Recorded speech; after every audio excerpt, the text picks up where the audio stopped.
Χαίρετε του Αγίου Βαλεντίνου σήμερα και με μια κίνηση αγάπης. Η Αφροδίτη Λατινοπούλου σώζει τον Κυριάκο Μητσοτάκη από προημερησίας διατάξεως συζήτηση στο Ευρωκοινοβούλιο για τα τέμπη.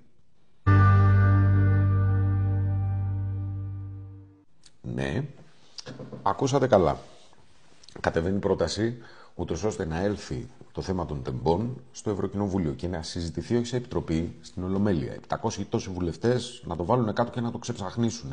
Να έρθουν στο Ευρωκοινοβούλιο τα κομμάτια της δικογραφίας τα οποία δεν χωράνε στην ελληνική δικαιοσύνη και για τα οποία γίναν μηνύσεις στους δικαστικούς λειτουργούς τις τελευταίες μέρες και τα οποία δεν χωράνε σε συζήτηση στην Ελληνική Βουλή. Να βρεθεί η κυβέρνηση με την πλάτη στον τοίχο ενώπιον του Ευρωπαίου Επιτρόπου Μεταφορών που την χάνει, να είναι Έλληνας και ψηφίζουν υπέρ η ομάδα της αριστεράς, ψηφίζει υπέρ η ομάδα των σοσιαλιστών, ψηφίζει υπέρ η ομάδα των Ευρωπαίων Συντηρητικών μετά από lobbying του Μανώλη Φράγκου και τοποθετούνται εναντίον οι Νέες Δημοκρατίες της Ευρώπης, προφανώς το Ευρωπαϊκό Λαϊκό Κόμμα, η Μακρόν, το Ρινιού, οι φιλελέδες, οι φίλοι του Κυριάκου Μητσοτάκη, οι πολιτικοί φίλοι του Κυριάκου Μητσοτάκη και οι πατριώτες της Λατινοπούλου.